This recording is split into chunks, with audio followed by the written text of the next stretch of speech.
오늘 본문의 말씀을 가지고 교회의 본질이란 제목으로 잠시 말씀 나누도록 하겠습니다.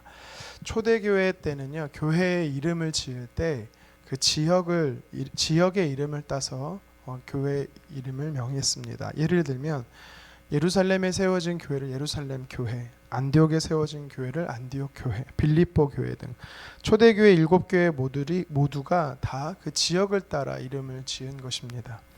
그러다가 지역 여러 교회들이 세워지다 보니까 이제는 무슨 중앙교회 아니면 제1교회, 제2교회 등으로도 그 교회가 그 지역의 중심이다라는 것을 강조하면서 교회가 이름을 지어지기도 했습니다. 또 뿐만 아니라 성경에 나오는 단어들을 가지고 교회를 명하기도 합니다. 믿음, 소망, 사랑 등의 이름을 따서 교회도 짓기도 하지요.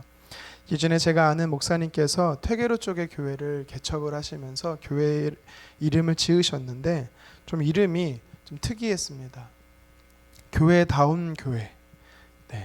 교회가 교회다워야 된다 해서 교회다운 교회로 지으셨습니다. 목사님 생각에 교회상이 그 이름에 반영된 것이지요. 많은 교회가 교회라는 이름으로 교회로 존재하지만 그 본질을 잃어버렸다, 그 정체성을 잃어버리고 있다라는 것을 이야기하고 있습니다. 꼬집어 이야기하고 있는 것입니다.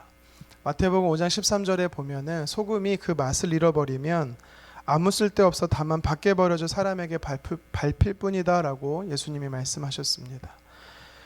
말씀처럼 교회가 교회다운 모습을 잃어버리면 하나님의 영광을 가릴 뿐만 아니라 세상 사람들에게 손가락질 당하게 되기 때문에 교회는요, 그 본질을 지키고 잃어버리면 안 된다라는 것을 우리는 깨닫게 되는 것입니다.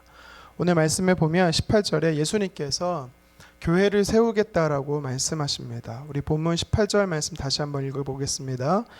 또 내가 내게 이르노니 너는 베드로라. 내가 이 반석 위에 내 교회를 세우리니 음부의 권세가 이기지 못하리라. 아멘. 이 땅에 교회란 이름으로 세워진 모든 공동체는 바로 예수님께서 친히 세우시겠다라고 이야기하십니다. 예수님께서 우리를 사용하셔서, 사람을 사용하셔서 교회를 세우신다라는 것이지요. 그래서 오늘 말씀을 통해서 교회의 본질이 무엇인지, 예수님의 핏값으로 이 땅에 세워진 유무형의 교회들이 그 본질이 무엇인지에 대해서 한번 말씀을 통해 살펴보기 원합니다. 예수님의 이름으로 세워진 교회가 지녀야 할 첫 번째 본질은 바로 예수님이 곧 하나님 되심을 믿어야 된다라는 것입니다. 교회 이게 첫 번째 본질입니다.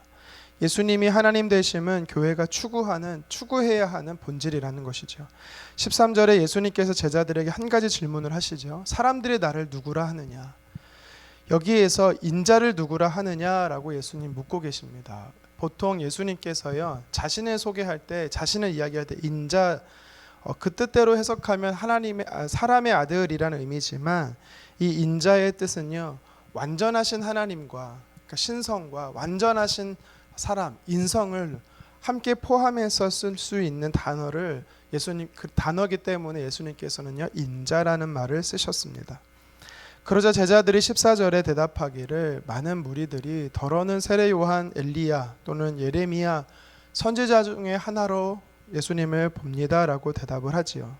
한마디로 말하면 사람들은요, 예수님을 이 공생의 기간 동안에 예수님이 사역하셨던 많은 이적과 기적을 그리고 가르침을 통해서 대단한 분이다라고 인정하고 있었다라는 것이지요. 일반인이 들었다라면 굉장히 좋은 이야기입니다. 그런데 예수님이 들으시기에는 예수님을 만족시킬 만한 답변은 되지 못합니다. 왜요? 예수님을 위대한 선지자로 본다라는 것은 예수님을 메시아, 구원자로 보지 않는다라는 것이지요. 공생의 시간이 꽤 흘렀음에도 불구하고 아직 무리들은 예수님이 누군지를 잘 몰랐다라는 것입니다. 예수님을 하나님으로 믿지 않는 자들을 불러서 예수님은 교회를 세우지 않습니다. 그러니까 다시 말하면 이 시대에 이단들이 교회라 이름을 많이 쓰고 있지요. 예를 들면 하나님의 교회라든지 예수 그리스도 후기 교회라든지 통일교회, 신천지교회 등 사실 엄밀히 말하면요, 이들은 교회라는 단어를 쓸 수가 없습니다.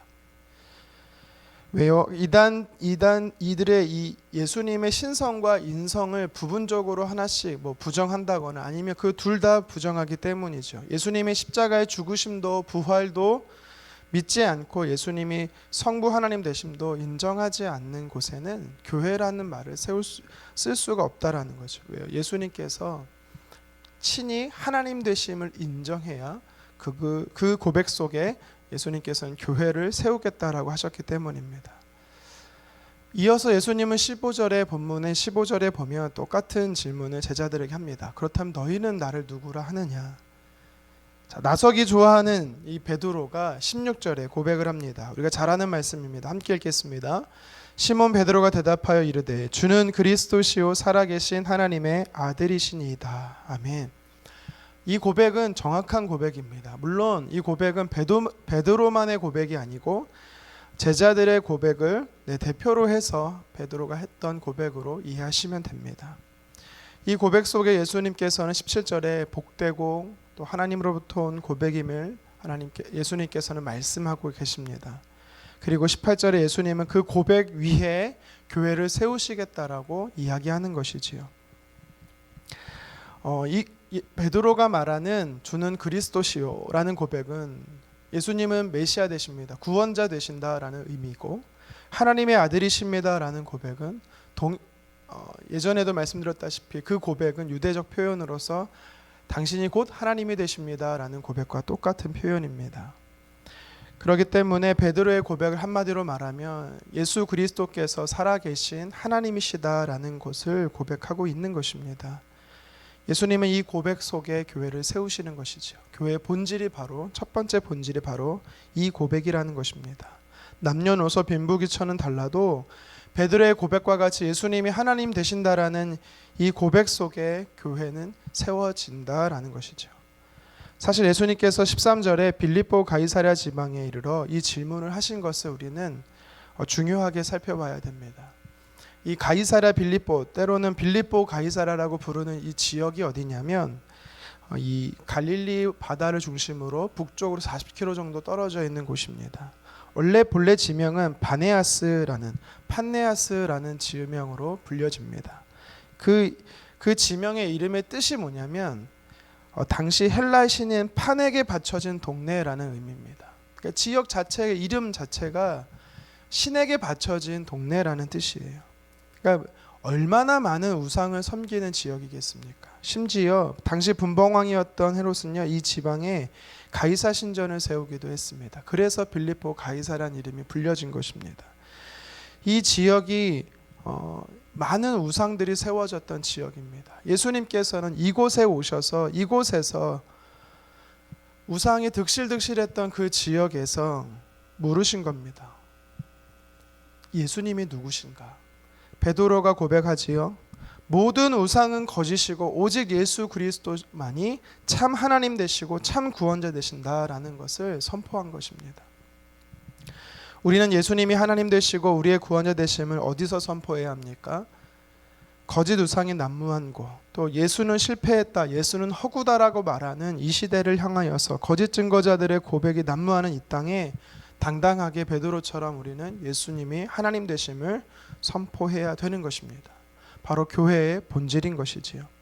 18절 하반절에 이 고백 속에 세워진 교회는 절대 무너지지 않는다, 사라지지 않는다, 멸망하지 않는다라고 예수님께서는 이야기하고 계십니다. 교회는 언제나 예수님이 중심이 되어야 됩니다. 교회의 본질대로 예수님을 통해서 하나님을 영화롭게 하는 교회 되기를 간절히 소망합니다. 이어서 두 번째로 교회의 본질, 교회의 존재 목적에 대해 예수님께서 말씀하십니다. 교회는요, 복음을 전하는 곳이 바로 교회가 되어야 한다라고 말합니다. 우리 19절의 말씀 같이 한번 읽어보겠습니다. 내가 천국 열쇠를 내게 주리니 내가 땅에서 무엇이든지 매면 하늘에서도 매일 것이요 내가 땅에서 무엇이든지 풀면 하늘에서도 풀리리라 하시고. 아멘. 예수님께서요, 베드로에게 천국 열쇠를 주시겠다라고 말씀합니다. 이 열쇠는 문을 열고 닫는 역할을 하는 것이죠. 다시 말해 그가 땅에서 풀면 또 매면 하늘에서도 풀릴 것이고 매일 것이다라는 것입니다. 참으로 놀라운 권세를 주신다라는 거죠. 물론 이 권세는 베드로 자체에게만 준다라는 뜻이 아니라 베드로의 그 신앙의 고백 속에 세워진 교회를 통해서 예수님께서 그 권세를 주신다라는 것입니다. 마태복음 18장 10절에도 이렇게 이야기를 하는데요. 제가 한번 읽겠습니다. 진실로 너희에게 이르노니 무엇이든지 너희가 땅에서 매면 하늘에서도 매일 것이요 무엇이든지 땅에서 풀면 하늘에서도 풀리리라. 아멘. 이와 같이 천국 열쇠를 하나님께서 예수 그리스도가 하나님 되심을 인정하는 교회를 통해서 그 고백 속에 세워진 교회를 통해서 그 권세를 주시겠다라는 것입니다. 그렇다면 예수님께서 우리에게 천국 열쇠를 주신 이유가 무엇일까요? 세상 사람들에게 그것을 뽐내라고 주시는 것이 물론 아닙니다. 만민에게 복음을 전해서 그들을 천국으로 인도하라고 주신 것이죠. 이것이 바로 교회의 본질입니다. 이것이 바로 교회의 사명인 것이지요. 그런데 20절에 예수님께서는 자신이 그리스도이신 것을 아무에게도 알리지 말라라고 이야기하십니다. 왜냐하면 지금 예수님께서 제자들과 함께 가이사랴 빌립보 지역에 오셨는데 왜 오셨냐면 사실 사람들을 피해서 오신 겁니다. 오병이어의 역사와 또 칠병이의 역사를 통해서 사람들은 흥분된 상태에 있습니다. 억지로 예수님을 임금으로, 이 땅의 임금으로 세우고자 하는 그들을 피해서 예수님은 이 지역으로 오신 것이죠. 사람들은 자기의 배고픔을 해결해주고 로마의 억압에서 벗어나주기를 간절히 소망하는 뜻에서 예수님을 진정한 예수님이 이 땅에 오시는 그 목적을 잘못 이해하고 있었던 것입니다. 예수님께서는 이 땅에 오신 궁극적인 목적은 우리를 구원하기 위하신 거죠. 다시 말하면 이 땅에 임금이 되고자 오신 것이 아니라 십자가에 달려 죽으심으로 우리를 구원하기 위해 오신 것입니다. 그래서 예수님은 사실 이 진리를 많은 사람들에게 흘려보내기 위해서, 다시 말해 예수님이 하나님 되심을 인정하는 교회를 통해 그 복음이 많은 사람들에게 흘러가는 것이 이 땅에 오신 목적이다라는 것이지요. 잃어버린 자를 구원하시기 위해 그 잃어버린 자를 구원하시는 천국 열쇠를 바로 저와 여러분, 예수 그리스도를 하나님으로 고백하는 교회를 통해서 주님께서는 주셨다라는 것입니다. 그래서 오늘도 교회라는 이름으로 세워진 믿음의 공동체는 바로 천국 열쇠를 소유한 자로서 복음을 증거하는 것에 힘써야 되는 것입니다. 말씀을 정리합니다.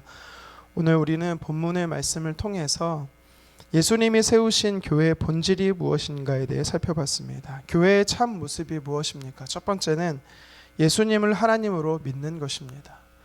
우리는 이 신앙의 고백으로 하나가 되어야 되는 것입니다. 그리고 교회의 본질은 두 번째로 예수님의 복음을 전하는 것입니다. 예수님께서 천국 열쇠를 주셨기 때문에 우리는 그 교회의 본질대로 주님을 전하는 삶을 살아야 합니다. 우리 영혼오른교회는 아직 3년밖에 되지는 않았지만 교회는요, 세워진 지 한 달이 되었든 수십 년이 되었든 그 본질은 동일합니다. 무엇입니까? 교회는 예수님이 세우신 겁니다. 예수님이 교회의 머리 되신 것입니다. 그래서 이 본질을 잃어버리지 말고 변함없이 교회의 참 모습을 계속해서 지켜나감으로 하나님께 영광 올려드리는 저와 여러분, 그리고 유무형의 교회가 되기를 주님의 이름으로 축원합니다. 기도하겠습니다.